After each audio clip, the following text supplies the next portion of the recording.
Yes, thank you. Welcome. Can I welcome you all to today's meeting? And can I remind members and visitors that the meeting is live webcast, so please bear yourself. But it is live webcast. And it is nice to be back and lovely to see a full panel. So, but before we start today's meeting, could we introduce ourselves? I'll do members first and then we go around to officers.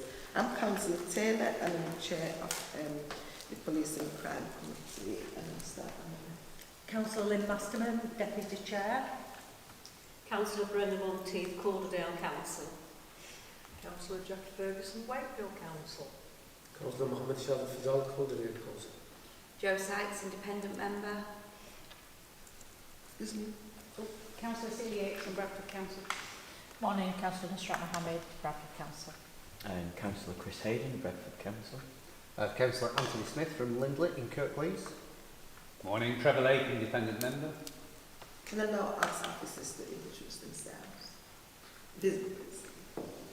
Shall I start? Alison Lowe, Deputy Mayor for Policing and Crime. And we're waiting for the Mayor will be coming, but her train knocked, as my mother would have said.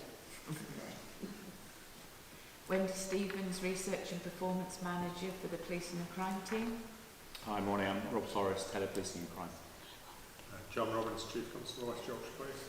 Andrew Wright, West Yorkshire Police, Head of Force Performance. Thank you all for coming, and also welcome the other officers that sat up in the balcony.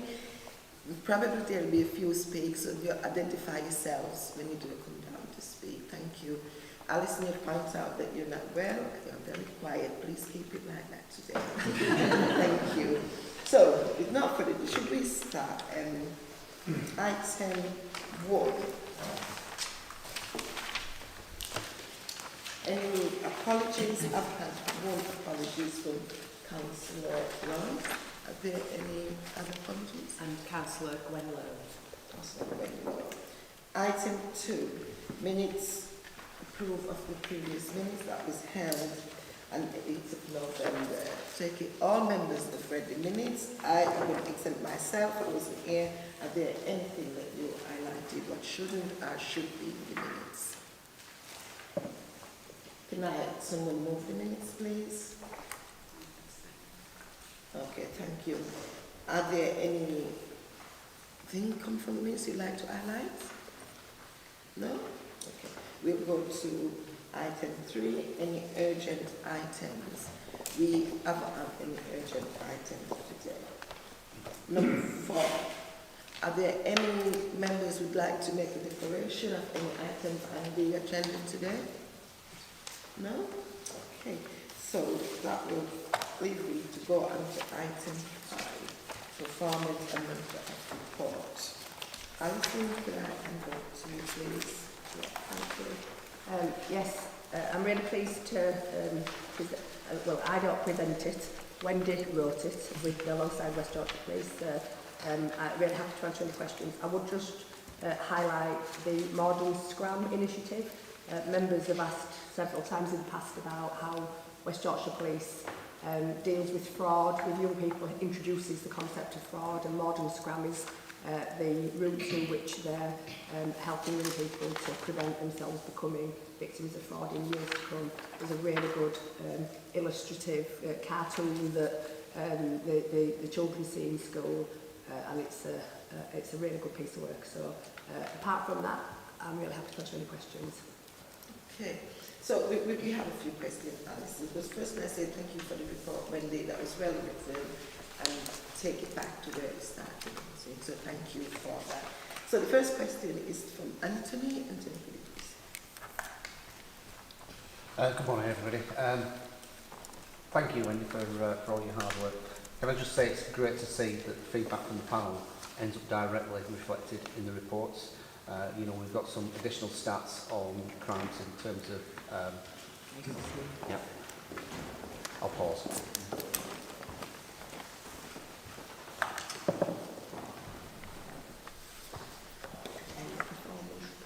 Do you want to hand on to the Mayor first? Or?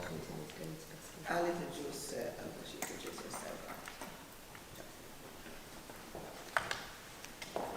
Yeah, as I was saying, thank you, Wendy. Really well put together report once again. Great to see some of the feedback from the panel coming into the report in terms of things like stats per thousand of population. Generally very happy with the report. It looks like all the figures are generally moving in the right direction. One or two minor points I'd like some clarification or context on. If we look at on page 7, 1.4, that highlights a concern about the difference in satisfaction rates between white victims and ethnic groups. That's moved significantly in the wrong direction. Seems at odds with our recruitment strategy and the force reflecting more of our communities. And I'm just wondering if there's any additional context, if we've got any understanding as to why that would be. Yes, so I'll start off by entering this while Tracy just finds the right page. So just to say that West Yorkshire Police have done several ad hoc pieces of work in districts where they have targeted black minority ethnic victims of crime for better communication strategies. And because we know that where communication is good, satisfaction is good. They did that in Calderdale, I think, and that led to some better outcomes, and they did it in Bradford.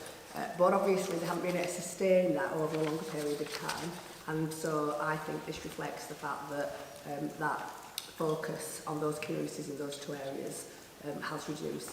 And of course we've seen today in on the TV that the resources that we want West Yorkshire to deploy have got to be for the priorities of the public. And so we want better communication, but something's got to give. Thank you, Alison. We'd like to hand over to you, Tracy. Thank you so much, Chair, and apologies for being late. The train's cancelled. That's great northern excuse everybody has. You're not the only one, Tracy, to make you feel better. There's a few members who are late as well. Oh, well, very good. I'm not my own. Thank you. Thank you for your patience. And just to, we're on the performance monitoring report, so thank you for that. You've already started. I think what's really important for us, looking at our role, holding the police to account, and the Chief Constable to account, that there are good increases in victim satisfaction in areas that have traditionally had low numbers, particularly antisocial behaviour and violence against the person. I do think this also highlights the renewed effort to keep people informed and resulting in an overall trend increasing again, which is good. I'd also try and encourage members of the panel to have a look at the Modern Scram initiative from West Yorkshire Police. I had a little look yesterday and it was so delicately done, very informative, but very child-friendly. A young woman, a young girl who's got her phone and taking images and footage of her achievements in the day, but as she pans round to the fridge where her mum's passwords are all pinned to the fridge and so on. It's just a really great and appropriate bit of communication. And this really does engage children with the concepts of fraud. That is obviously really important because no matter your age, you can be vulnerable to fraud. But I'm obviously here to answer questions as well. So back to you, Chair. Thank you. Okay, thank you. Sorry, not sure. Can I just address one more point, please? Yes, of course you can. Chair, thank you. On page 12, 1.5.10, the average grades from first lesson to completion. It explains further clearly what the change is. I'm just wondering what the likely impact of the change in recording will be.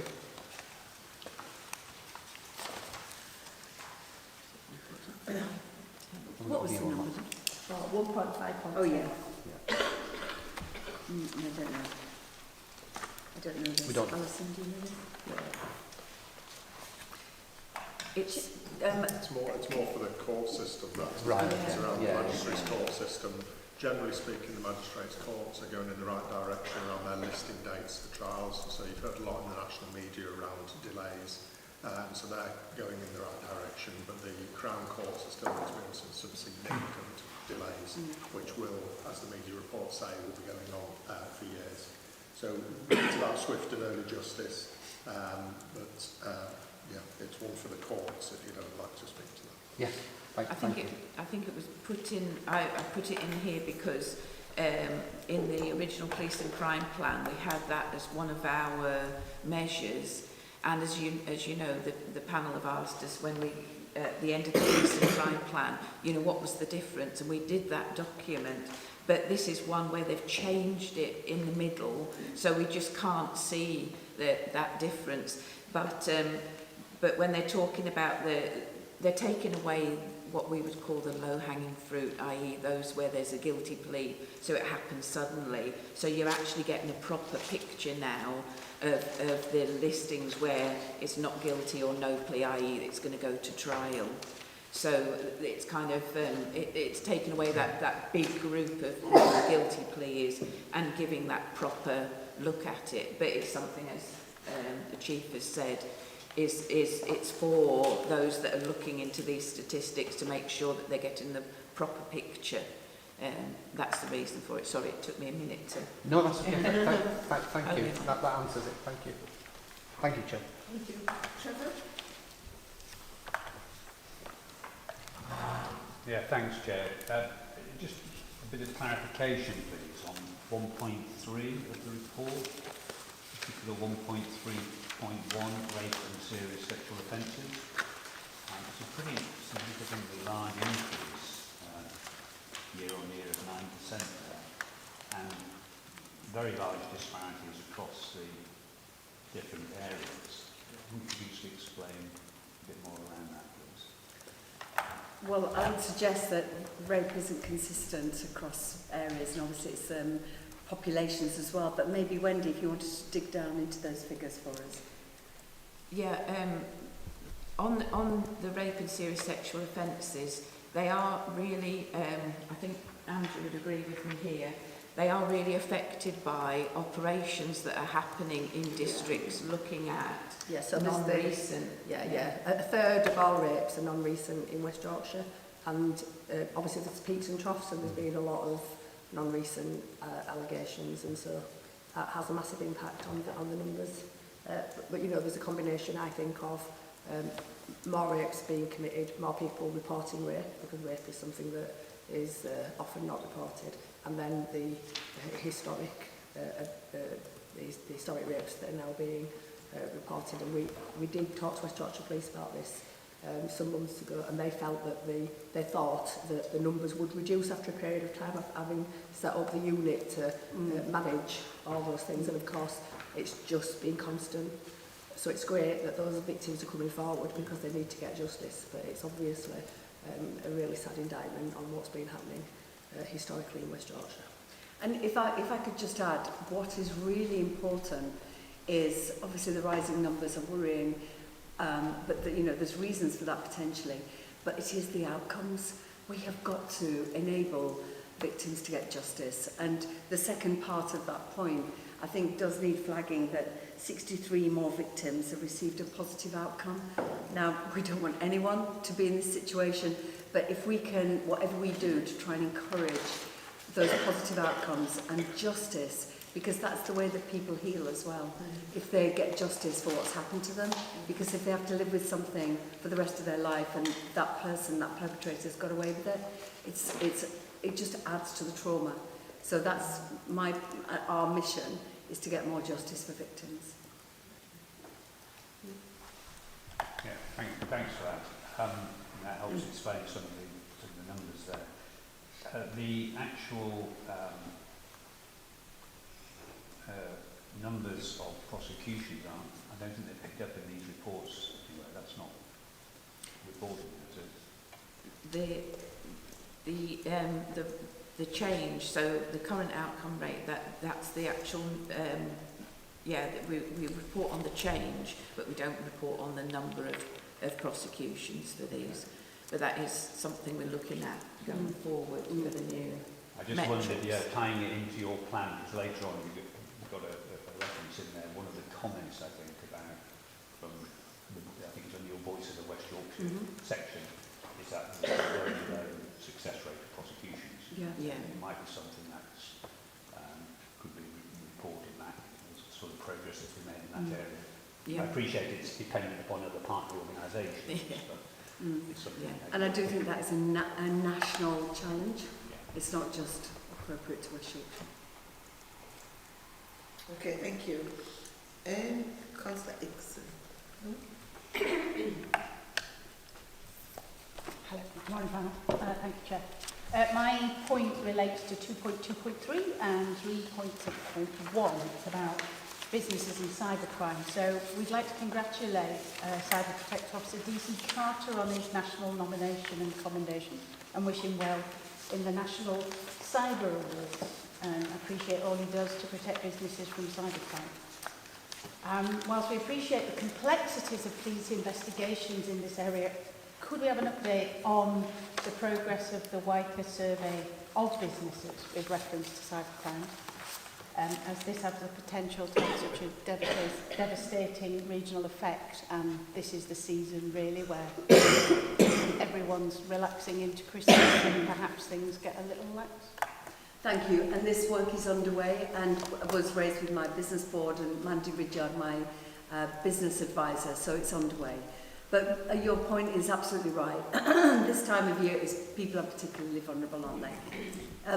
If I may, Chair, we can just feedback where we are with the report. But Wendy, if you know more. No. Oh yeah, we can feedback. Thank you for that. Thank you. Okay. Will that be a written feedback? We can write back through our business board. Yeah. Okay, thank you. Councillor Chizans, did you have a question? Page 22, 3.72. With regards to ethnic minority recruitment, it states, during the recruitment, this proportion was much higher and nearer to the target, and then obviously because we dipped. So, what's causing them, those figures to change? Recruitment is fine, then we see a dip. What can we do to retain those numbers? Sorry, this is a technical point here. So what we're saying here is that recruitment was closer to the population, ethnic minority population. But when you add that to the whole of the workforce, that's why it comes down to this number. So you've got the workforce that is already in place. So you're adding the recruits to that. So it changes it slightly. But what we were trying to say was that as we move through, as you see more of the workforce retiring, and this higher number come through, you'll see that working its way through. It's already started. You can see that from the numbers rising in the last few years, but it does take time. So it's just a technical thing about recruitment getting in and flowing through the organisation. Thank you for clarifying that. That makes sense now. Thank you. If I may add, Chair, what is pleasing though is that the numbers of female recruits is going in the right direction, and also retention of women in the West Yorkshire Police, and it would suggest that the culture of the organisation is inclusive. So that's a very good sign, and something that I personally wanted to see when I first became the Mayor. So it's great to see those numbers going in the right direction. Thank you, Chair. And as Councillor Chizans talked about the ethnicity group, it's up to each and every one of us to go out and encourage that community to be. I myself is allied, and I keep encouraging people from ethnicity group to look into police. There's a myth around that, and the also is, as Tracy said, it's all coming together. More female women, less ethnicity female women going as well. So it's for us to encourage. If I can just comment, Chair, please. I do totally agree with you. There is that stigma, and I find that horrible. And I do the same as you do. And I find it annoying. Such an awesome career to be in. You have people community, you know. Yeah. I find it odd when people say, oh, I can't be. And I do the same. Every recruitment that is on there.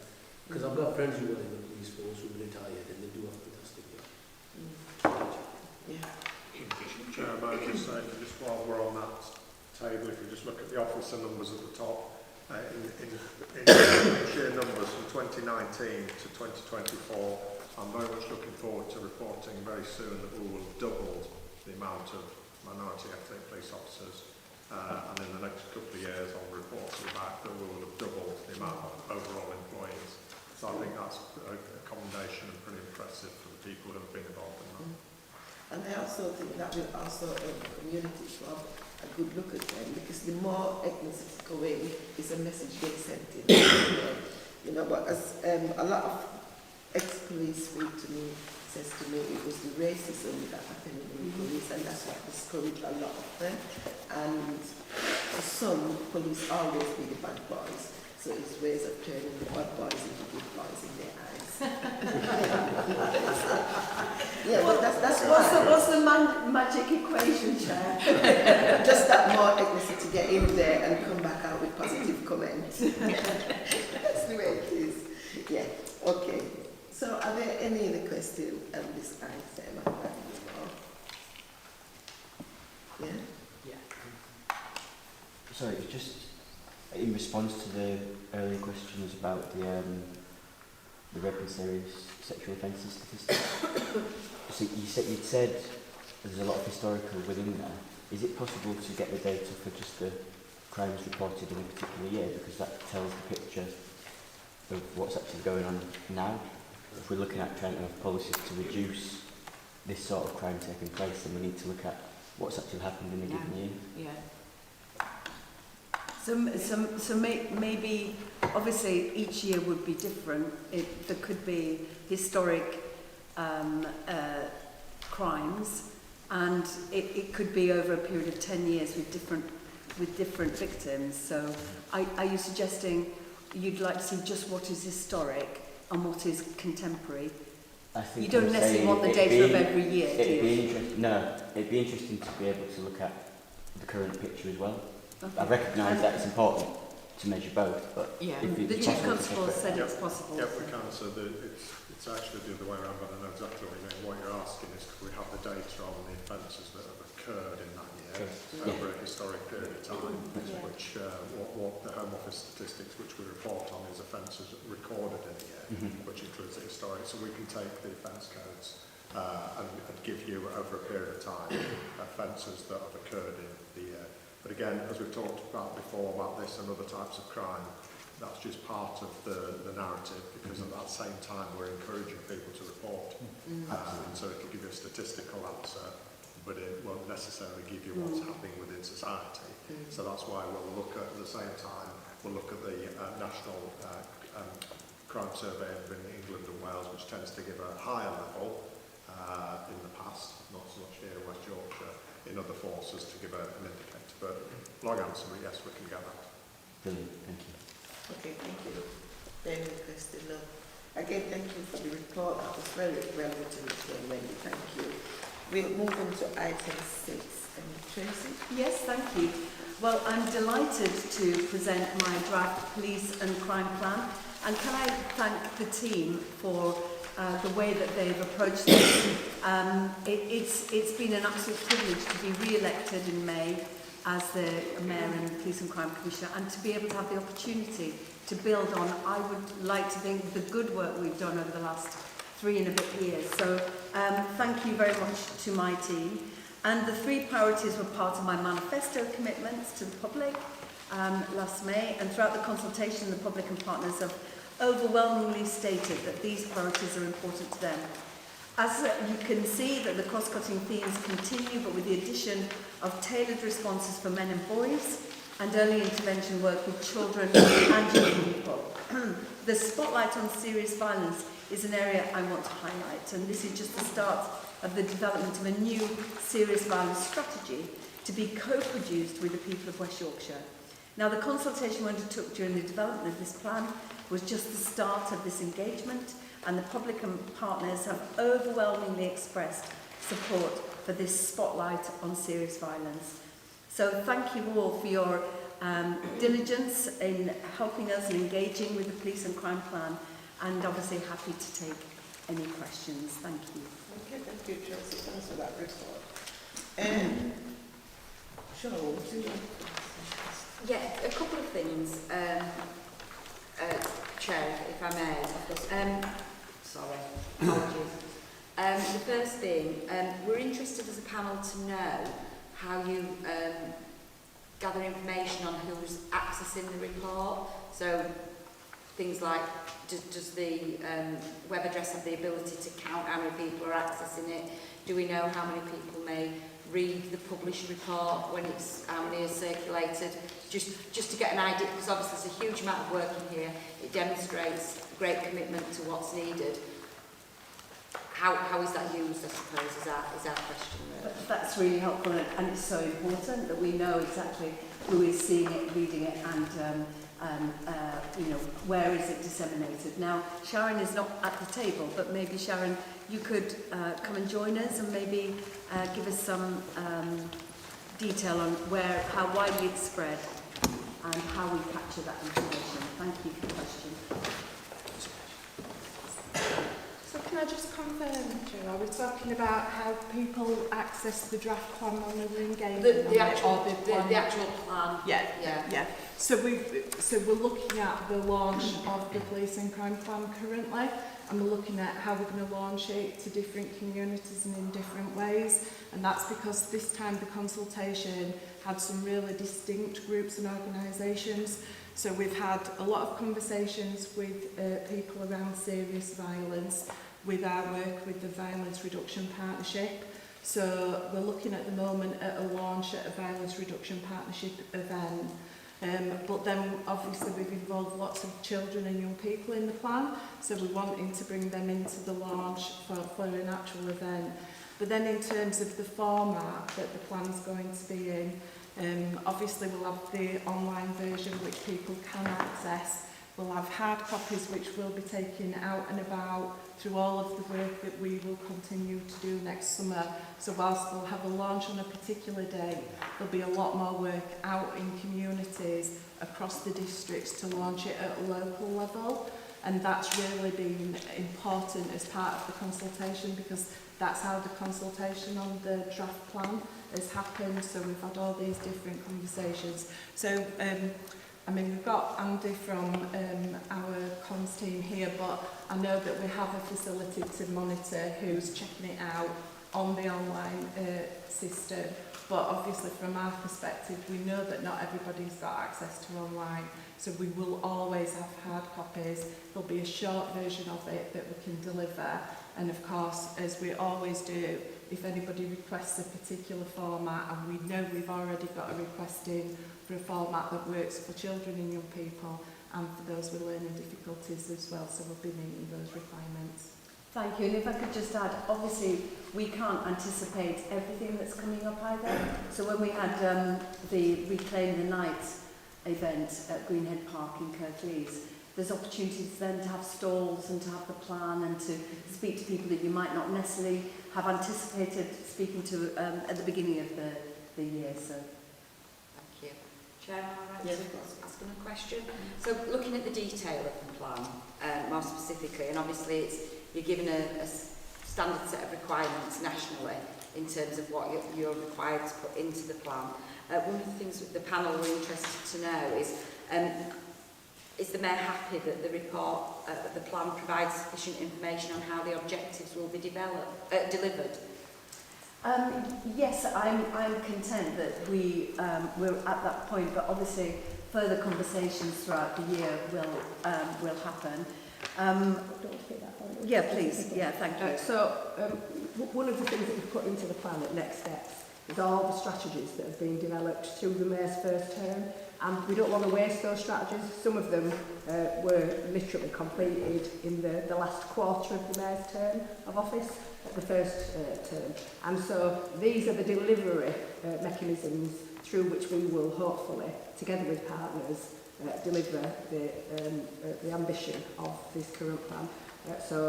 We've got a performance metric document which is embedded, of course, in the plan, which also is going to be the way that we'll drive activities, but these strategies are the key ways that we're going to be delivering the total ambition plan.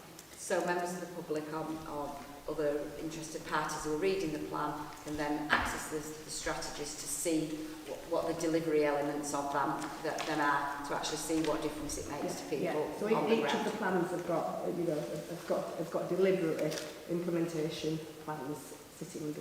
Great, thank you. Thank you, Chair. Okay, thank you. Trevor. Okay, thanks, Chair. Like colleagues, a very good plan, well put together, and clearly been based on lots of discussions and experience that we've had over the last few years. I just get my mind around, make sure I understand this clearly. The Appendix 3 about the police and crime plan performance measures. I've read through it and I understand the comments about all the variables and different data sets, etc., etc. I'm thinking a little bit confused. Are there going to actually be any performance measure numbers put into the plan, or are they going to be on a separate document? Wendy. Yeah, so the performance measures in the plan are what drives the quarterly reporting that we bring to panel normally. But alongside the plan is the needs assessment. So we've given you the executive summary of the needs assessment with the comments. Those numbers are in the needs assessment. So the needs assessment was based on, you remember last December, a year ago, we brought you a paper looking at the trends in the performance measures over the whole of the first plan. We've updated that to take it to the end of March, so the end of the first plan. And then we've done an assessment of those and looked at what needs to either change or we don't need anymore going forward. And that's then where we've brought the performance matrix for the new plan in. So the numbers from the old plan will be in that document, which we'll publish alongside the plan. But then also going forward, the metrics for the new plan will be part of the quarterly reporting, as we have done in the past for panel going forward. So the answer is yes, you will get some numbers. Yeah. Well, the question is, so the plan we had last time, on the last couple of pages, under performance monitoring, there was a load of figures in it. Is that going to be in the plan? No. We're just putting the matrix for the new plan, but we're putting the needs assessment document with those final figures in the plan, with the idea that the first this might be the last iteration of this document that you'll see, because the next one will then go through and look at what this means performance-wise and agree the measures that we're going to use in the quarterly monitoring going forward. Okay. Yeah. Okay, and so just for clarification then, I think so what colleagues made at our pre-meeting, which year is being taken as the base year? Because it's always referred back to 2019, hasn't it, pre-COVID? Is that moving now to 2023 as the base year? Or?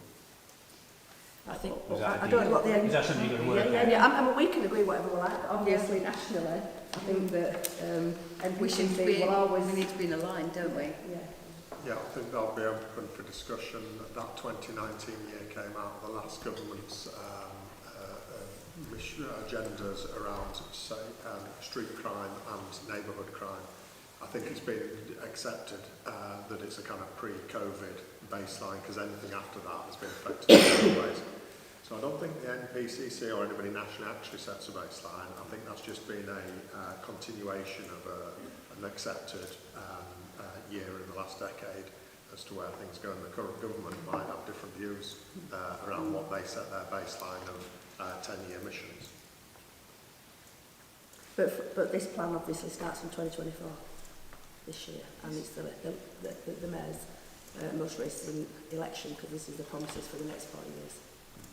Okay, thank you. Thank you. Thank you, Chair.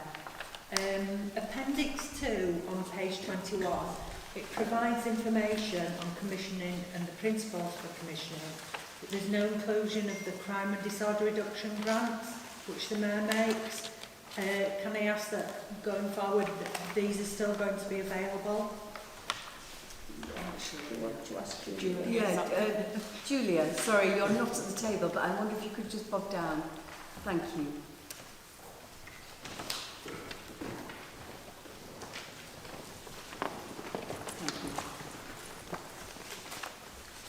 Hello. I'm really sorry. Could I ask you to repeat the question for me? I didn't quite catch it. In the appendix 2, it doesn't mention crime and disorder reduction grants. And I just wondered, going forward, are these going to still be available? Yeah, it doesn't define the funding stream. Yes, Yes. they will.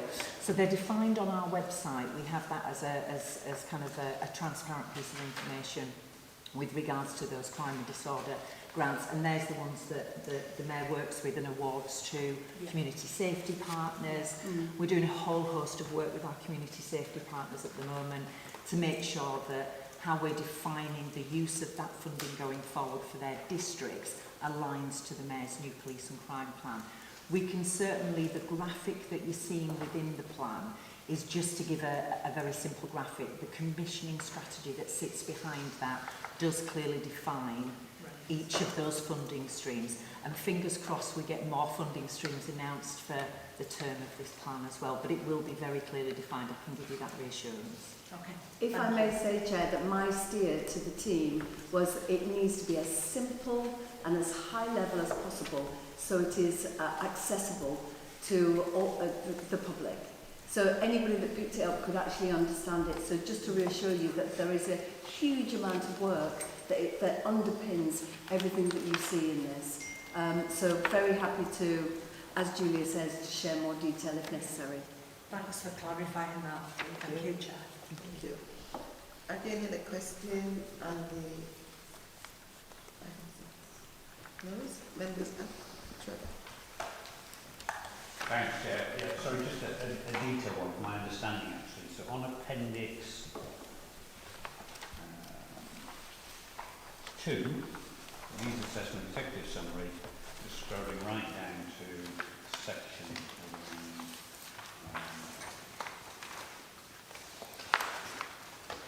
approving RASO, approving outcomes of victims of rape and sexual assault. There's a reference in there to learning, the assessment, learning from Ops Soteria. Yes. I might have missed, there might have been some explanation somewhere. I have no idea what it refers to. Great. Well, Alison. Yeah, so Oxiteria is a methodology that's evidence-based, being worked with police and universities to test out the methodology of getting the best evidence that you can from victims of rape, serious sexual offending, leading to the best outcomes. And it was piloted in, was it Avon and Somerset? Yeah, Avon and Somerset, and now it's been rolled out nationally. And we have been the most recent adopters, so we weren't in the first wave, although we tried to be, but we weren't.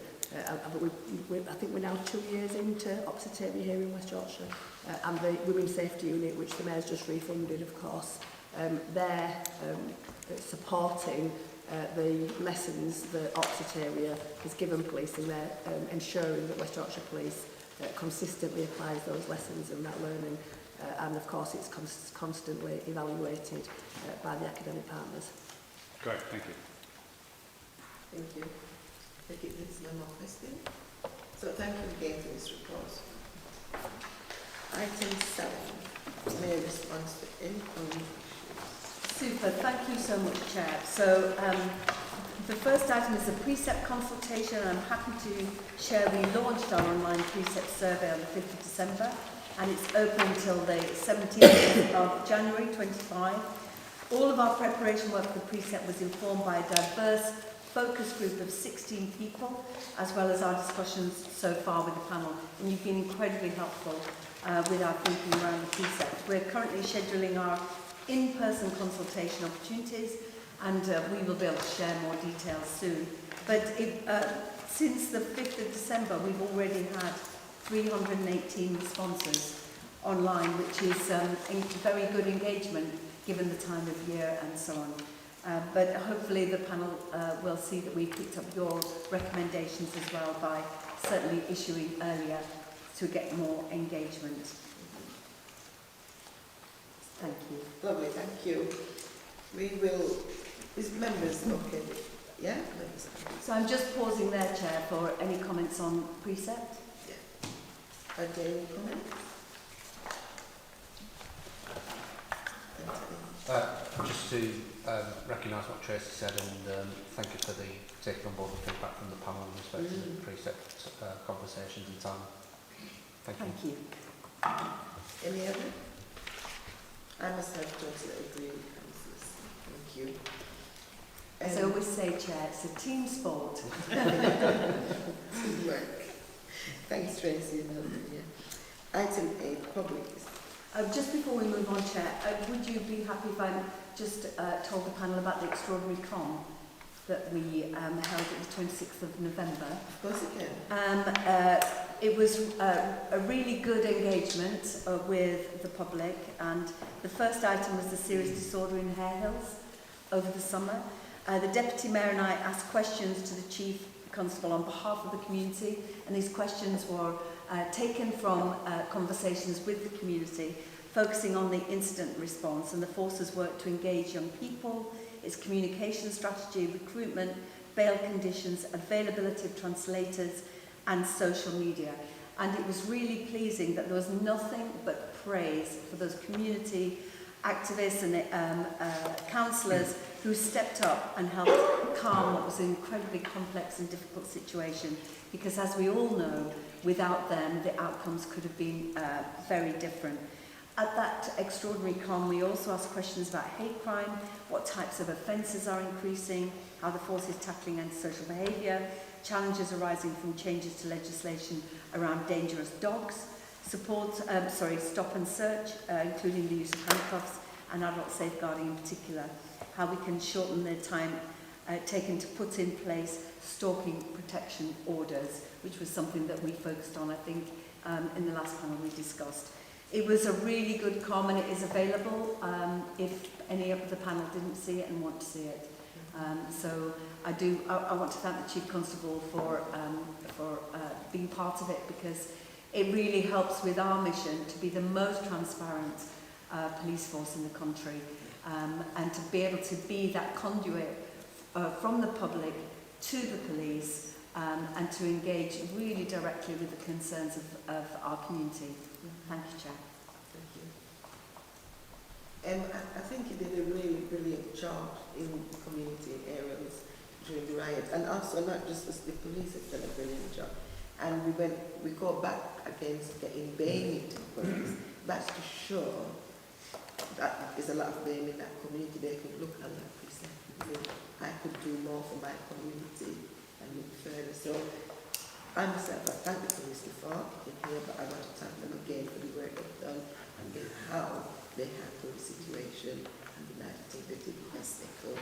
And if I may say, Chair, as in the con we were hearing more about the operation on the night, the courage and bravery of the officers in what was a very difficult situation without any protection gear or anything. I think they're incredibly brave, and we are very lucky to have people who want to step into the police force to protect us at times of crisis. So yes, they were very brave. Yeah, gave us a record. Well done to the police on that. Thank you. So is everyone clear? If I might begin there, thank you for that, Tracy. In terms of hate crime, I'm just keen to understand, and I'm really glad that you've kind of brought it up, is that more funding needs to be allocated, because I know that the police have recently, particularly in Bradford, increased their officers, but I do find that the work that needs to be done out there in the community at grassroots levels is better suited to voluntary organisations or organisations that have been set up for this type of thing. Because in my experience working across the district, I have found that people are very reluctant to report hate crime, which adds to the tensions that are growing out in the community, which we are privy to as we are out and about, kind of thing. And also to help women and girls to recognise what is hate crime, kind of thing, because I think it's become run-of-the-mill. Myself, as a visibly Asian Muslim woman, will get comments and just brush it aside because it will be a case of that's run-of-the-mill. It kind of happens. I've grown up with that type of thing, and I'm really keen that women and girls in this day and age are kind of taught that it's not right. Mm-hmm. If I may say, there's some really good work going on in Bradford, There is. and congratulations to all the voluntary organisations and councillors that are running great projects. But also there's an opportunity for communities to make a difference through the Mayor's Community Safety Fund, and it's £1 million. And what's the maximum? 20,000? Yeah, well, actually, if our organisations bid, it's Up- 80. Up to 80,000. Closing date is today. Gosh. Yeah. Everybody who's listening was like, oh my goodness, we haven't applied, and they've got about 12 hours to do it. But it's a rolling fund. As everybody knows around this table, it's proceeds of crime, money taken from criminals and put back to the community. It is often, the community organisations that bid for it are often people who have been victims of crime themselves, and part of their healing is to then set up an organisation that tries to stop it happening, what happened to them. So it is a really powerful tool that we can use to support our community organisations to tackle the issues that you've just raised. And can I just say that I have spoken to Charles weeks ago and told him about the fund, so everything crossed. These for something. Yeah. Thank you. Also, Tracy, Councillor Mohammed has highlighted about young girls to report. I know you've done so many work, and could you please highlight the work that you've done and publicising West Yorkshire, how they can get involved, how they can report, because there's so much work. Gosh, Chair, how long have we got? No, just basic, just something to take that. Yes. You know, there's so much out there for them to Indeed, do. and Yes. certainly the nighttime economy, whether that's Asperangelo, whether that's taxi marshals, whether that's safe spaces, we've been using, it's a really great job being Mayor and the Police and Crime Commissioner, because for example, we've allocated now in our bus stations safe rooms, safe spaces. So if you feel you've been spiked, or your phone's run out of juice, or you've lost your friends, if you go to the bus station, there will be a place for you to get some support. So that's sort of in the moment when you're out and about. There's also we've refunded for another year the Women's Safety Unit, and it is in the papers some of the quite powerful arguments for it, because the outcomes are really good. And the one thing that just astounds me is being able to give Smart Water, that DNA spray that we've spoken about before, to victims of domestic violence. The reoffending rate of the perpetrator drops by 50%. Now, we could dig deeper into the statistics of what is that, why does that happen?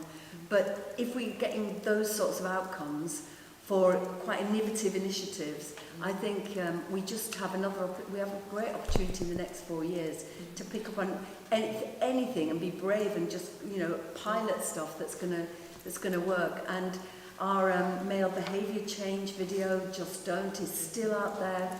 It was such a viral hit. I think I told the panel last time that Pink, the musician, shared it, and it just went off again. And being able to say that this is not just about us supporting the victims, women and girls, it's also about saying to young men, we're here for you, and we want to support you to be better men. And that's why the boys and men strategy is so important in the next 4 years, because men and boys are part of the solution as well. But Alison, is there anything that you think that's particularly impactful? Well, there's so many things that we've talked about. I mean, obviously, the Safer Travel team, which at the last count, I think incidents on the bus network were down 22%, which obviously is really good news if you're a woman or a girl on board, or if you're anybody on buses, of course. And that's the 15 PCSOs and a sergeant doing some brilliant work. And we've protected that funding in our budgets for buses. So it's £1 million, and we've protected that funding. Yeah, and then all the work with Green Spaces, which keeps on, it's a gift that keeps on giving.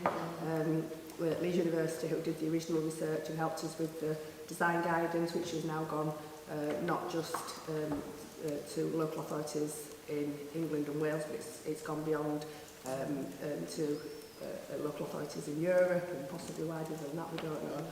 We've been invited WICA and Leeds University have been invited all over the world to talk about that work. We don't get to go, unfortunately, but they get to go, which I think is, as it should be, yeah, it's like, well, it's really good that everybody wants to know about this work that we've done with women and girls, and also the work that we've done to improve parks so that they are safer, again funded by the Mayor, and hopefully we'll be able to do that again in the future. But you know, it's all about finding the money in the end, and then obviously through the UK SPF, when we developed the women's safety strategy, women and girls safety strategy, £1 million was identified to share with local authorities to help to deliver that strategy. So there's lots of really good work going on that local authorities are doing on Tracy's behalf. So it's getting dark at night, so for the young girls in your community, just divert them to look at the Police and Crime website, for all the information is there for them to take forward. So thank you again for all the work that's been going on. There's a lot going on, so keep an eye on the website and the info will be there. So Chair, could I just follow up whilst on that subject? There was I think a documentary might have been last or recently on the TV about the lack of support for the Ask for Angela campaign in the pub, and it picked up on it. Is that, I did. Is that something that can be reinforced somehow through yourselves, or is it solely dependent on the pub operators to train themselves? So we've got a whole range of mechanisms to ensure that those who have signed up actually have staff who know about it. So for example, I've been to both Wakefield and Kirklees with our community safety partnership, and we've gone to pubs, not to drink by the way, we've gone to pubs and I've gone to the bar, and a whole group of us, volunteers and people who work for the community safety partnerships, testing out the publicans' knowledge, the staff's knowledge of Ask for Angela. The majority passed. Actually, Kirklees did very well, and that's an ongoing piece of work that the local authorities are doing on our behalf, because obviously we don't want to say to members of the public it's a good scheme that brings additional safety if the pubs and clubs are not doing what they're supposed to be doing. And obviously we've got a really active nighttime economy now where safety is part of that. I'm the patron of Bradford at Night, which has got its own safety scheme, which I'm one of the judges of, so all the pubs and clubs sign up to an accreditation where safety of women and girls, Ask for Angela is part of it. It's just one very small part of it, and they're tested by individuals, different experts on the things that they say that they're doing. And obviously Bradford's going for purple flag, Calderdale's just got purple flag again, Leeds has got purple flag, and security for women and girls are part of the things that are tested through the purple flag process. Right, that's very reassuring. Yeah. Thank you, Councillor.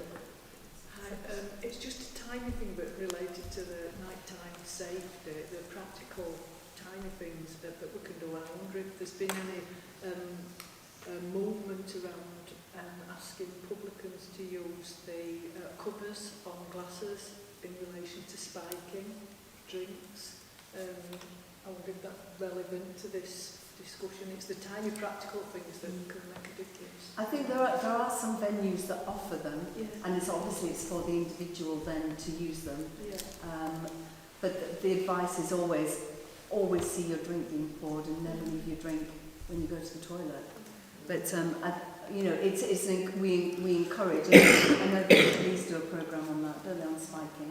Yeah, there's a whole host of work around it. We'd very much welcome local authorities, licensing departments implementing things like that. So maybe when you go back to your own local authorities, ask the questions there, because that's where the authority and the power comes from. It's not from the police. But yeah, there's a whole host of work done around the nighttime economy. But so many other programmes, and you're right, Chair, to point towards the Men's Violence Against Women's Unit, Women's Safety Unit, and West Yorkshire Police, which has a whole host of advice. But it's like the Jog On campaign in Bradford, but nobody goes jogging. It's the Cut It Out campaign, which is about every hairdresser and beauty technician in West Yorkshire. A lot of people use that, but not everybody. There's so many different campaigns, but it's a collective effort. So yeah, back to the nighttime economy, we do have work on it, but the there needs to be more street angels, more marshals, more training, more licensing conditions on people. Okay, thank you. Is that the questions? Yes, I'm finished. Thank you so much, Chair. Lovely. So we move on to item 8, public decisions. There's no key public decision since last meeting. Item 9, action to be planned. Are there anything? We've got some in yellow, some in green. Has been updated. There's been some more detail on the red signal, which is attached to.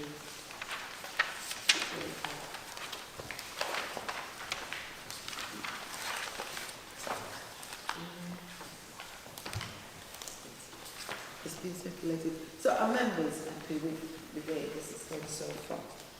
Lovely. Complaint, there's a report on complaint, but there's no discussion around it. This is just for your information to take away. And we are down to any other business. Are there any other business group members? No? Okay, can I take this opportunity to thank each and every one for 2024.